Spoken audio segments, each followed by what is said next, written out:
एक रवि नाम के लड़के की, जिसे एक दिन एक पुरानी किताब मिली जिसमें यक्षिणी के बारे में लिखा था। एक दिव्य और शक्तिशाली स्त्री जो इच्छाएं पूरी कर सकती थी, लेकिन अगर कोई उसके नियम तोड़ता था तो वह भयंकर दंड देती थी। रवि को इन बातों पर यकीन नहीं था। उसने तय किया कि वह खुद वहां जाएगा और देखेगा कि सच क्या है। उसके दोस्तों ने उसे रोकने की कोशिश की, लेकिन उसने किसी की नहीं सुनी। रवि ने अपने बैग में टॉर्च, कैमरा और एक पुरानी किताब रखी जिसमें यक्षिणी को बुलाने का मंत्र था। वह रात के 12 बजे जंगल की ओर निकल पड़ा। जैसे जैसे वह जंगल में गया, हवा ठंडी होती गई। चारों तरफ अजीब सी शांति थी जो डरावनी लग रही थी। कुछ दूर चलने के बाद उसे एक पुराना टूटा फूटा मंदिर दिखा। मंदिर के पास एक विशाल पीपल का पेड़ था।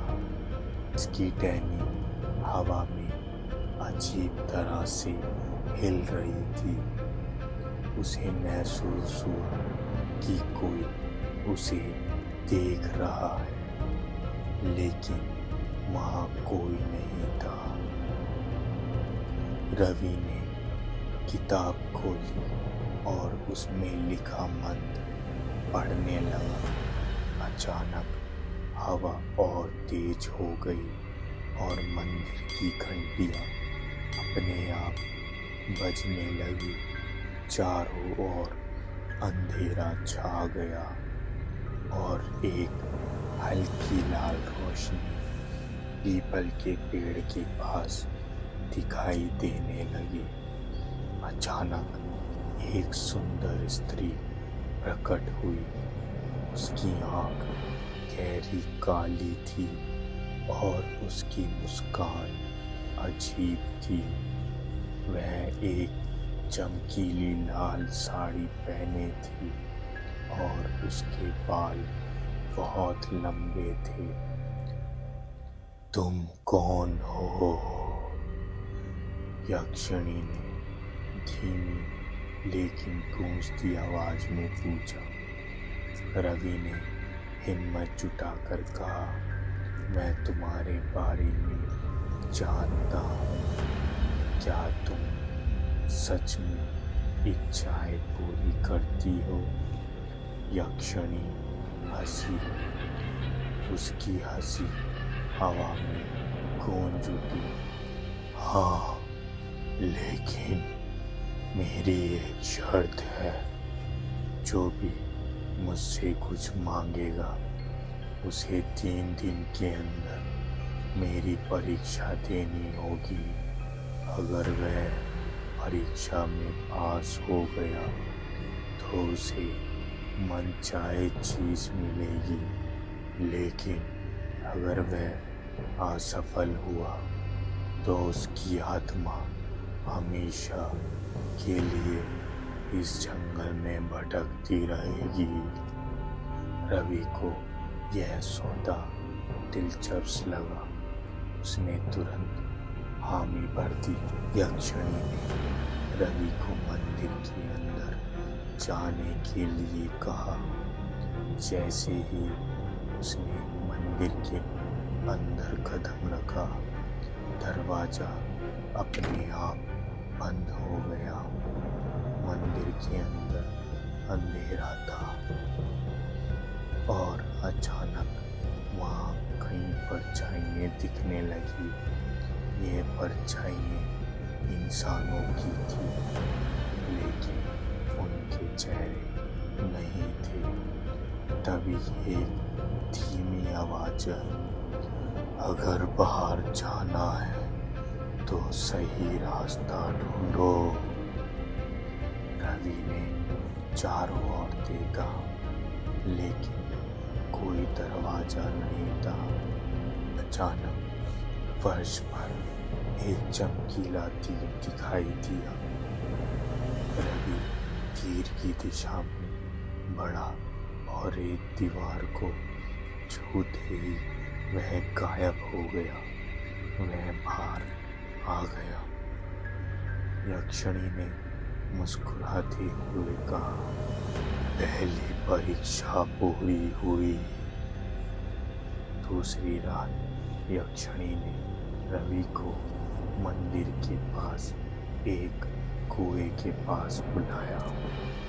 इस कुएं में एक रहस्य शक्ति है, उसने कहा।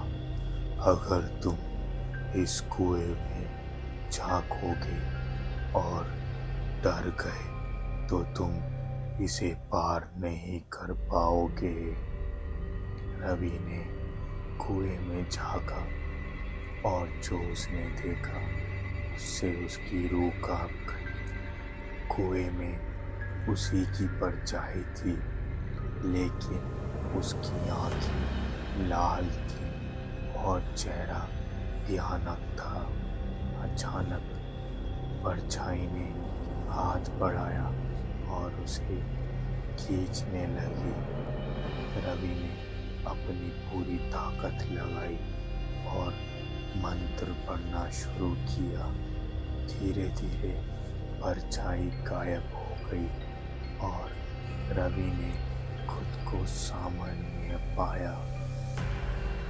यक्षिणी फिर से मुस्कुराई, बहुत अच्छा, अब आखिरी परीक्षा बाकी है।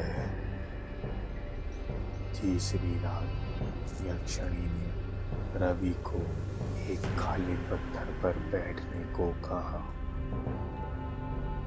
अगर तुम इस पत्थर पर बैठे रह सके तो तुम जीत जाओगे, लेकिन अगर डर गए और डर के कारण के मारे उठ गए तो तुम्हारी आत्मा हमेशा के लिए मेरी हो जाएगी। रवि बैठ गया। कुछ ही क्षण में उसे अजीब आवाजें सुनाई देने लगी। उसकी माँ की पुकार, उसके दोस्तों की चीख और डरावनी हंसी। अचानक उसने महसूस किया कि उसके चारों ओर आग जलने लगी है। उसका दिल तेजी से धड़कने लगा, लेकिन उसने हिम्मत नहीं हारी और अपनी आंखों को बंद कर ली। उसने खुद को याद दिलाया कि यह सिर्फ एक भ्रम है। कुछ मिनटों बाद सब कुछ शांत हो गया। जब उसने आँख खोली तो यक्षिणी उसके सामने खड़ी थी। तुम जीत गए, तुमने जीत लिया, उसने कहा। अब मांगो, तुम्हें क्या चाहिए? रवि ने कुछ देर सोचा और कहा, मुझे अपार ज्ञान और शक्ति चाहिए। यक्षिणी मुस्कुराई, लेकिन उसकी मुस्कान में कुछ अजीब था। अचानक रवि के शरीर में तेज दर्द हुआ। उसे लगा जैसे उसका दिमाग फटने वाला है। उसकी आंखों के सामने कई दृश्य आने लगे। भूत, आत्मा, दूसरे लोगों की झलक। उसकी चीख पूरे जंगल में गूंज उठी। गांव के लोग दौड़ कर आए, लेकिन माँ सिर में पत्थर पड़ा था जिस पर किसी के जलने के निशान थे। रवि फिर कभी नहीं दिखा।